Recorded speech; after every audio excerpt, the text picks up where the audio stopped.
चले मुझे रिवाइज करें आज की लास्ट क्लास में हमने क्या किया था, और फिर इसमें आज आपको कुछ थोड़ा और एडवांस चीज़ बताते हैं ताकि पता चले कि शॉर्ट सर्किट कैलकुलेशन परफॉर्म कैसे करने हैं। जी रिपीट करें जी, लास्ट क्लास हमने कहाँ तक खत्म की थी?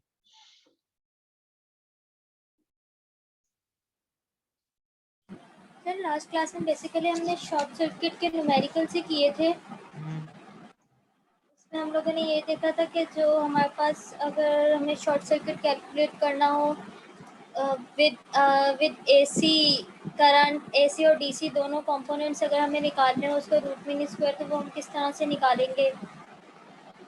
अच्छा ये थेवेनिन बताएं इक्वेशन। जेनेरिक मेथड क्या होगा, अभी जो थोड़ी बहुत आइडिया आपको पता चला है क्या, किस तरीके से शॉर्ट सर्किट कैलकुलेट करते हैं?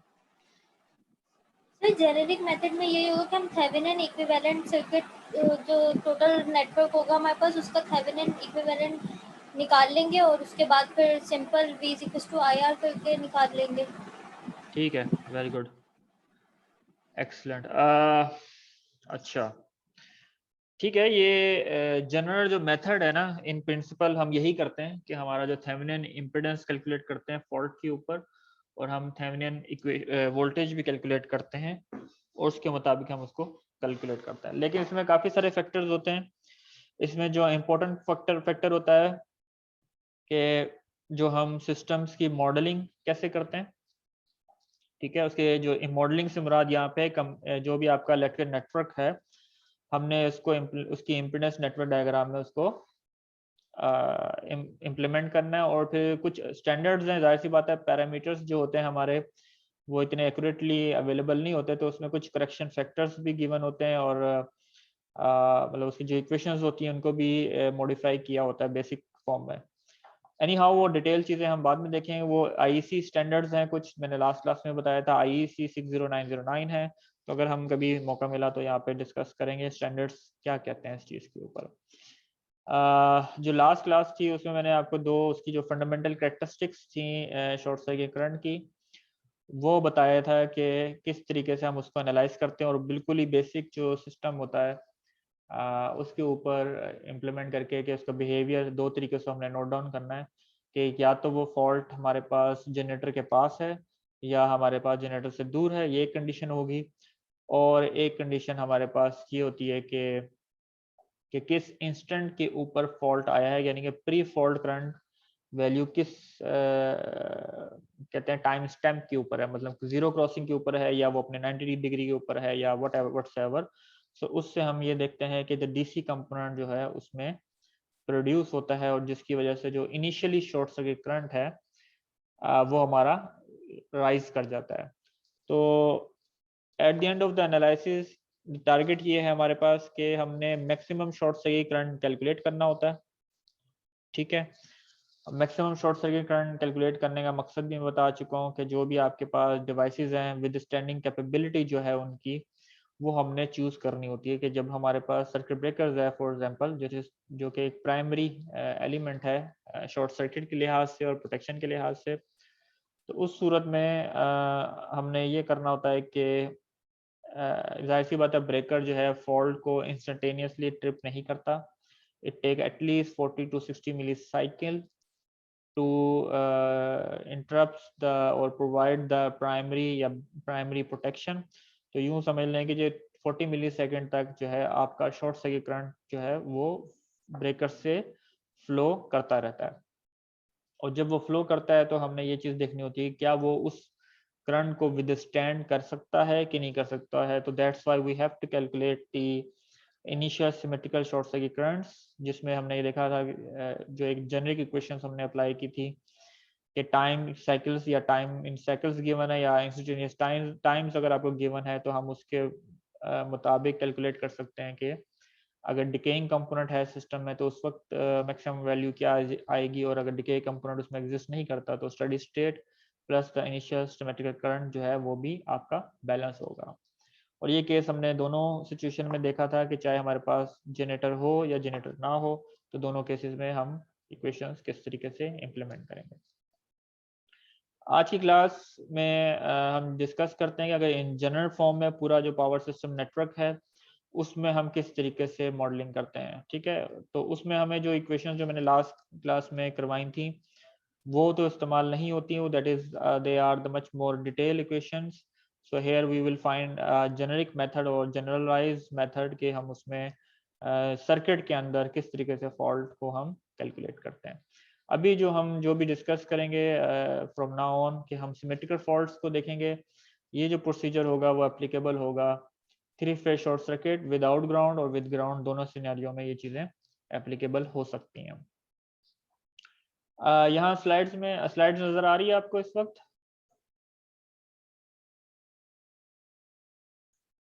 जी बताइए। Yes sir. Alright, yes sir. Slides में अच्छा स्लाइड नजर आ रहा है, ठीक है। अच्छा, यहाँ पे जो चीज डिस्कस की गई है 3-4 बुलेट्स पॉइंट्स में, यहाँ पे कुछ अजम्पशंस हैं जो हम लेते हैं किसी भी मतलब फॉल्ट एनालिसिस के लिए। सो बेसिक लेवल की अजम्पशंस हैं। सबसे पहले तो in order to calculate the sub transient fault current for a three phase short circuit in a power system, so we have to make some assumptions. सबसे पहली assumption ये है कि जो हमारा ट्रांसफार्मर्स है उसको हम सिर्फ उसकी लीकेज रेजिस्टेंस से उसको मॉडल करते हैं, यानी कि वाइंडिंग की रेजिस्टेंस, शंट एडमिटेंस और जो फेज शिफ्ट्स होते हैं डेल्टा वाइंडिंग या वाई वाई में भी अगर फेज शिफ्ट अगर आपके पास है तो हम उसको निगलेक्ट कर देते हैं। तो ट्रांसफार्मर का जो हमने इम्पीडेंस मॉडल पढ़ा था उसमें अगर हमारे पास ये हमारे पास ट्रांसफार्मर है तो इसको अगर हम रिप्रेजेंट करेंगे even in per unit quantity या एक्चुअल क्वांटिटी में लेना चाहें तो एक्चुअल क्वांटिटी के अंदर आपके पास इसका इक्विवेलेंट सर्किट कुछ इस तरीके से बन जाएगा कि यहाँ पे आपके पास सिंपल ट्रांसफार्मर की इंटरनल रिएक्टेंस जो है उसको हम कंसिडर करेंगे, उसकी रेजिस्टेंस को हम कंसिडर नहीं करेंगे और जो उसकी जो शंट यानी कि नो लोड लॉसेस की जो इम्पिडेंसेस हैं वो भी हम कंसिडर नहीं करेंगे। इसके अलावा अगर ये रियल क्वांटिटी ऐसा ही क्वांटिटी के अंदर है तो ये तो रिएक्टेंस हो जाएगी इन ओम्स और उसके बाद आपने टर्न रेशियो जो है वो कंसिडर करना होगा ट्रांसफार्मर का। वो भी मैंने आपको पहले बताया था। अगर फॉर एग्जांपल अगर आपके पास ट्रांसफार्मर है वो 110 kV से लेकर 20 kV तक अगर वोल्टेज ट्रांसफॉर्म कर रहा है तो नॉर्मली जो फॉल्ट अगर 20 kV के ऊपर है तो this impedance has to refer as at 20 kV side और whatever the impedances are here, ठीक है, तो these all impedance need to be transformed on the 20 kV side. So this is the primary requirement over here.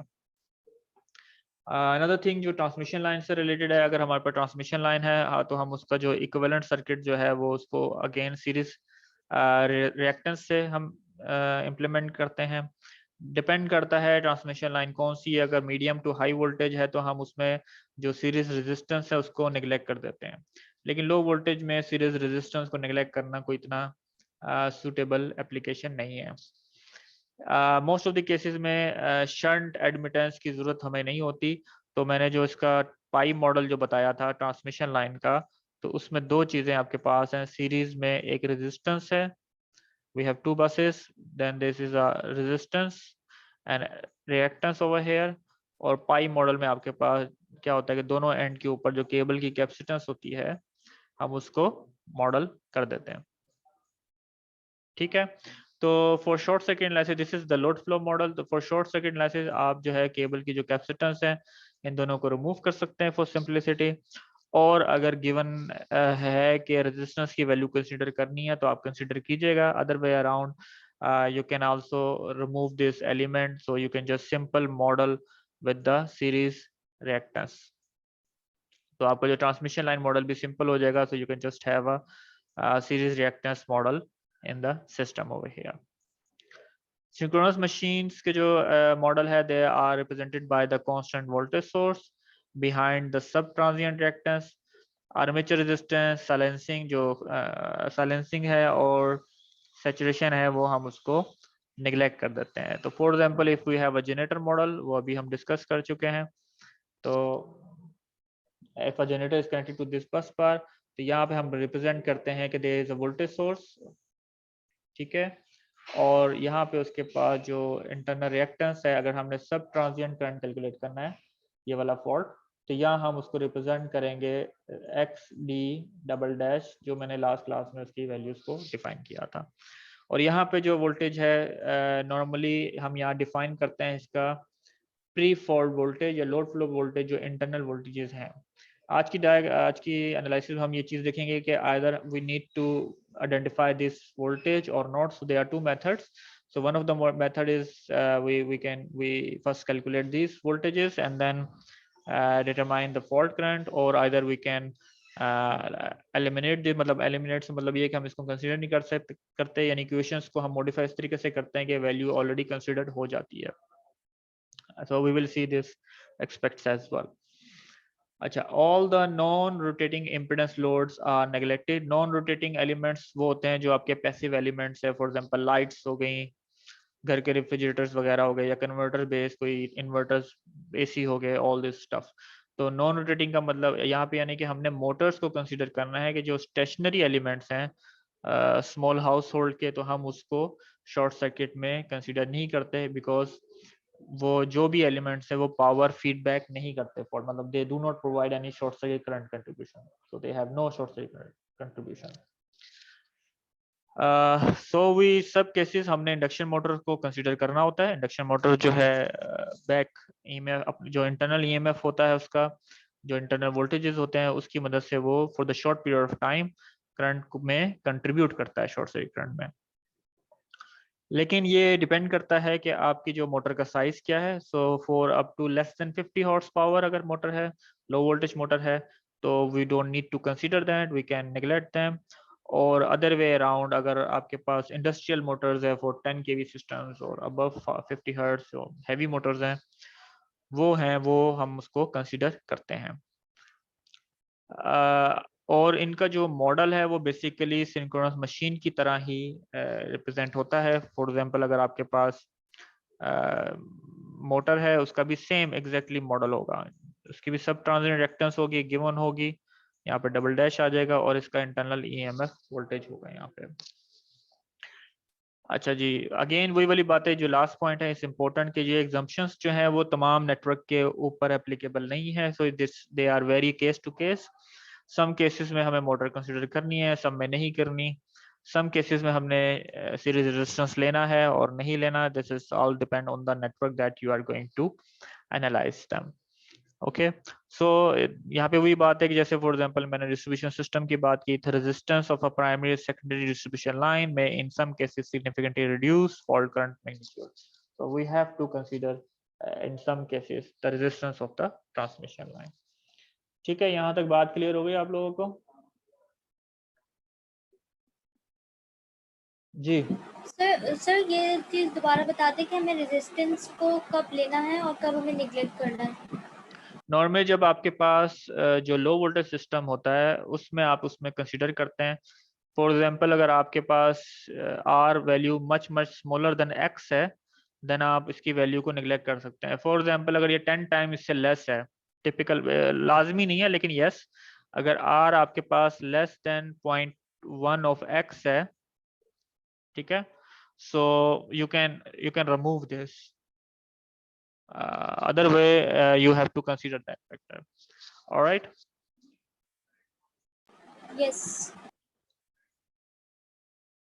okay.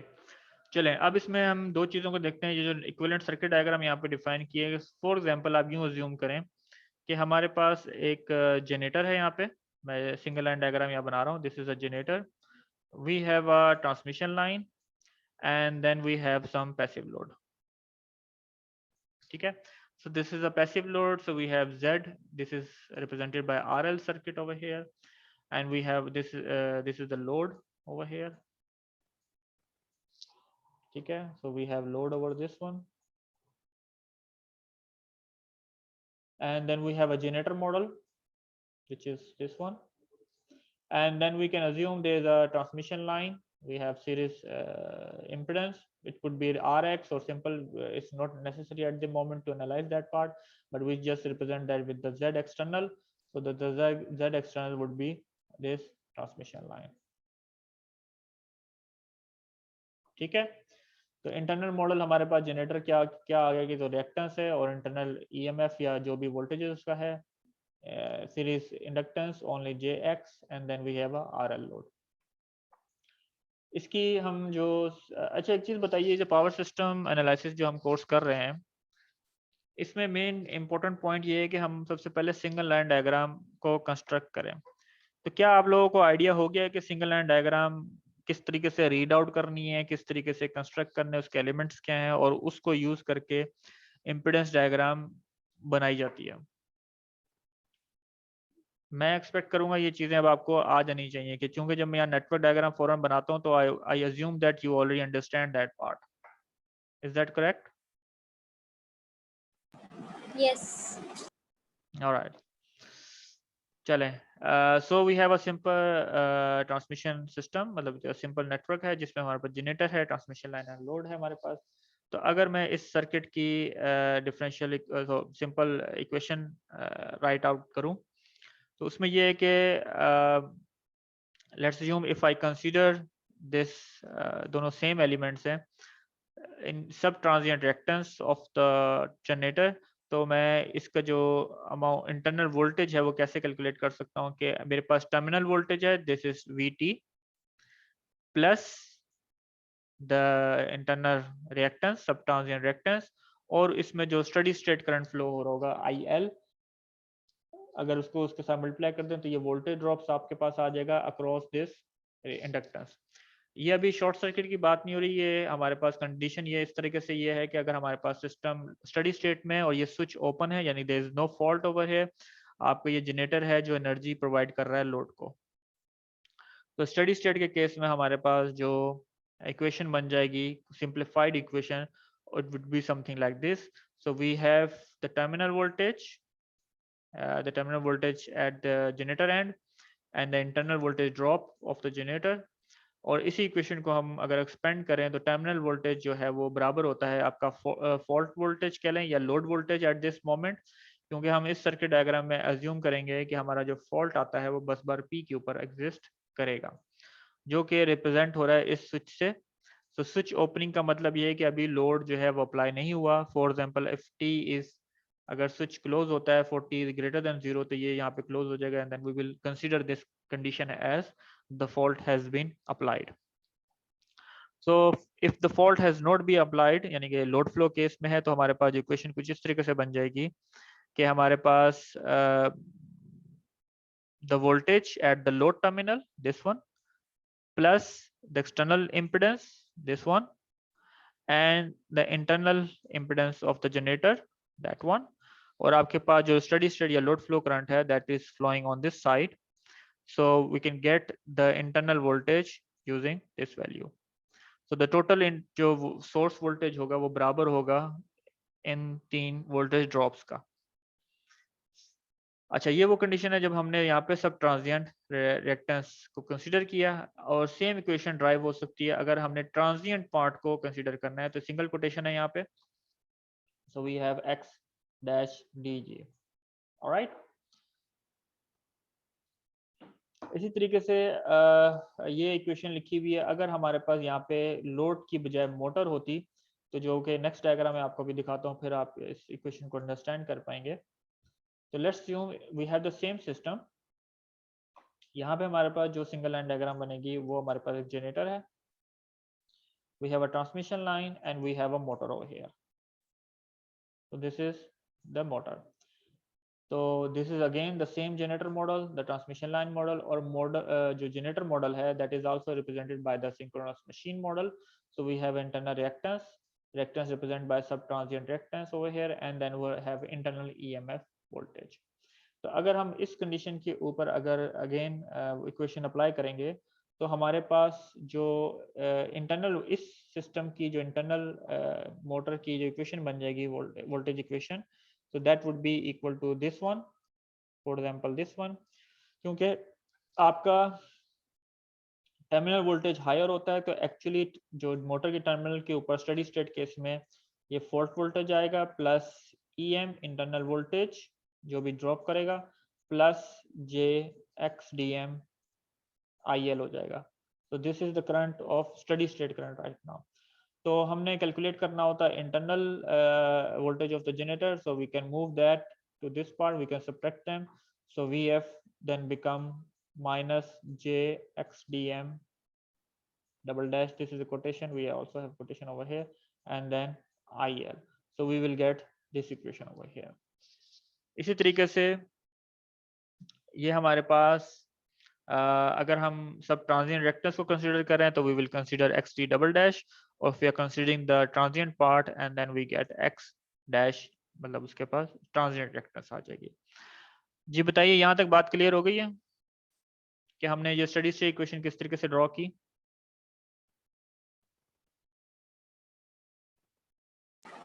No sir. कौन सी बात समझ नहीं आई? सर ये Z एक्सटर्नल वाला पार्ट नहीं समझ में आ रहा है क्वेश्चन में। Z एक्सटर्नल आपके पास क्या है? ये आपके पास ट्रांसमिशन लाइन का इम्पिडेंसेस है। सिंपल एक बात बताएं, अगर आपके पास यहाँ पे रेजिस्टेंस आती है और वी हैव टू टर्मिनल्स, तो U1 करंट की डायरेक्शन आपके पास ये है, इसको मैं R कह देता हूँ और इसको U2 कह देता हूँ, ठीक है। तो अगर U1 इज अ सोर्स, ये सोर्स वोल्टेज है, और करंट की डायरेक्शन अगर हम इस तरह ले रहे हैं, तो U1 बराबर होगा U2 प्लस R, और इसमें जो करंट Yes. आ रहा होगा तो दैट वुड बी I। ऐसे ही होगा ये ओम्स लॉ के तहत और जी। क्रिस्टल वोल्टेज लॉ के अप्लाई किया। तो यही चीज हमने यहाँ पे अप्लाई की है। कैसे? कि ये जो पार्ट है ये किसके बराबर है? सर U1 के। ये टर्मिनल वोल्टेज के बराबर है ना, U1 के बराबर। यहाँ पे हम U1 कह देते हैं, चलें इसको मैंने VT कहा हुआ है इस सर्किट डायग्राम में, ठीक है। सर ये वाली इक्वेशन ही जो पीछे वाली स्लाइड में थी ना, वो सेम क्वेश्चन है, दोनों सेम क्वेश्चन नहीं है। तो सर वो इक्वल कैसे हो रही है दोनों? कहाँ पे हरकत कर रही हो? कौन सी वाली? ये वाली? ये वाली क्वेश्चन कह रही हो? Yes. देखो ये क्या है, V टर्मिनल है ना, ये वाला वोल्टेज ऐसे ही है। जी जी। इसको कंपेयर किया हुआ है इन दो एलिमेंट से। अगर ये सोर्स है, यानी कि मैं इस तरह लिख दूं, इसको सिंप्लीफाई कर दूं, यहाँ पे VT है और यहाँ पे EG है, करंट यहाँ से फ्लो हो रहा है विच इज XD, तो इसकी इक्वेशन क्या बनेगी? EG is equal to VT VT plus और JXT, ऐसे ही है, जी सर। समझ आया। अब इस इक्वेशन में VT की वैल्यू क्या होगी? VT की वैल्यू लेट्स सर अज्यूम ये सोर्स है VT, इसको अब भूल जाएं आप। VT, अब मैं जी इस सर्किट को डायग्राम को इस तरह मॉडिफाई करता हूँ, सेम चीज है। यहाँ पे VF आ जाएगा, यहाँ पे VT आ जाएगा, ऐसे ही है। जी। यहाँ और पे लाइन बीच आ में जाएगी Z। आपके पास, और आपके पास यहाँ पे Z एक्सटर्नल आ जाएगा। जी सर। तो VT किसके बराबर होगा? VF plus Z। VF plus Z external into IL, ऐसे ही है। जी सर। तो ये वैल्यू मैं इसमें सब्स्टिट्यूट कर दूं, तो लोड कॉमन है, जी तो एक्सटर्नल प्लस XD डैश मैं लिख सकता हूँ। सही है सर, आगे समझ। ये कॉमन हो ठीक। गया तो मतलब ब्रैकेट में आ गया, तो सिंपल इस तरीके से मतलब सब्स्टिट्यूशन है। Okay okay, okay. तो यहाँ पे हमने वही चीज़ की है कि सेम नेटवर्क है, इसमें न्यूमेरिकल्स जो अभी आज की क्लास में तो खैर नहीं, कल की क्लास में करेंगे, और उसके पैरामीटर्स यहाँ गिवन है, we will use this parameters. जो नेक्स्ट क्लास जो होगी उसमें हम न्यूमेरिकल सॉल्व करेंगे। अच्छा, उसमें ये है कि again we use the same equation. यहाँ पे हमारे पास टारगेट क्या है कि लेट्स अज्यूम यहाँ पे फॉल्ट आ जाता है एट बस बार P के ऊपर, so we make a short circuit over here, alright. और हम ये कहते हैं कि हमारा जो फॉल्ट करंट है वो बराबर है IF double dash, means we have to calculate the sub transient current of it. तो उस सूरत में जो हमारी इक्वेशन किस तरीके से मॉडिफाई आएगी, फॉर एग्जांपल यहाँ पे जो फॉल्ट करंट है वो दो करंट के बराबर होगा। एक करंट जो है वो जनरेटर से आ रहा होगा जो एब्रीवेटेड है G के साथ, और एक करंट आ रहा होगा मोटर की तरफ से। ठीक हो गया। अच्छा, मेरे पास ये दो इक्वेशंस हैं जो मैंने पिछली स्लाइड्स में भी ड्राइव कराया। तो हमारे पास जो internal voltage of the motor है बराबर है फॉल्ट वोल्टेज के और voltage drop across the load and across the transmission line as well as the internal voltage of the generator. और जो मोटर की जो इंटरनल वोल्टेज है this is one we calculate with the terminal voltage fault voltage, यानी कि P point के ऊपर जो वोल्टेज है यहाँ पे VF, ये प्री फॉल्ट वोल्टेजेस हैं, ठीक है, यानी फॉल्ट आने से पहले दिस इज द वोल्टेज, क्योंकि जब फॉल्ट आ जाएगा तो ये वोल्टेज जो है जीरो हो जाएंगे, so this is not useful voltages for us, minus internal impedance of the motor, ठीक हो गया। अच्छा, जो करंट है हमारे पास, हमने IG कैलकुलेट करना है, तो लेट्स अज्यूम मैं इस पूरी इक्वेशन को, ये वाली इक्वेशन को मैं डिवाइड कर देता हूँ दोनों तरफ with this factor, I divide the whole equation on both side with this factor, तो मेरे पास इक्वेशन कुछ इस तरीके से आ जाएगी। ये वाली इक्वेशन को अगर आप फोकस करें तो Z external plus JXT divide हो जाएगा IG डैश के साथ, और V फॉल्ट के साथ भी Z external plus JXT dash के साथ डिवाइड हो जाएगा। और इसी तरीके से अगर मैं इस पूरी इक्वेशन को डिवाइड कर दूं XDM से, तो आप इस चीज़ को फोकस करें सिर्फ फॉर द मोमेंट कि आपके पास जो XM जो इंटरनल वोल्टेजेस हैं मोटर के, डिवाइड हो जाएंगे उसकी रिएक्टेंस के साथ, और फॉल्ट या इस पॉइंट P पॉइंट के ऊपर जो वोल्टेज है दिस इज द वन, वो डिवाइड हो जाएंगे XDM डैश के साथ, minus the steady state load current, यहाँ पे plus steady state load current है। अच्छा, अब इस चीज को देखें, जब ये शॉर्ट सर्किट हो जाता है, ये वाला पॉइंट जब शॉर्ट सर्किट होता है, ठीक है, तो ये दोनों पार्ट स्प्लिट हो जाते हैं। तो ये इस लूप में अगर मैं किरचॉफ करंट लॉ लगाऊंगा, ठीक है, यानी मैं इस लूप में करंट की इक्वेशन को कैलकुलेट करूं IG, तो वो कैसे बनेगी कि EG double dash divided by ऐसी ये वाली impedance plus that impedance plus JX। तो इसका मतलब है ये जो फॉल्ट करंट है IG, उसकी वैल्यू मेरे पास इस इक्वेशन के तहत कैलकुलेट कर सकता हूं। तो that's why I can say this whole equation equal to IG dash, ठीक है। और इसी तरीके से अगर मैं इस लूप में किरचॉफ करंट लॉ लगाऊं, क्योंकि ये शॉर्ट सर्किट है, यहाँ पे वोल्टेज जीरो हो जाएगा, तो उस सूरत में हम ये कह सकते हैं कि यहाँ पे जो IM की वैल्यू जो होगी वो बराबर हो जाएगी किस तरीके से कि EM इंटरनल सोर्स वोल्टेज है divided by XDM double dash. तो ये मेरे पास IM डबल डैश के मतलब सब ट्रांजिएंट मोटर करंट जो शॉर्ट सर्किट पीरियड में प्रोवाइड करेगा उसके बराबर आ जाएगा। So I make that equal to this part. So this equation equal sign आप देख लें, ठीक है। तो एट द एंड मेरे पास जो करंट की जो फॉल्ट करंट होगा, टोटल फॉल्ट करंट होगा, वो बराबर होगा IG double dash plus IM double dash. और ये दोनों इक्वेशन में अगर इसमें सब्स्टिट्यूट कर दूं तो मेरे पास जो इक्वेशन बन जाएगी एट द एंड वो बन जाएगी pre fault voltage divided by the impedance of the generator and the reactance plus pre fault voltage of the internal impedance of the generator. ठीक है, यहां तक बात क्लियर है?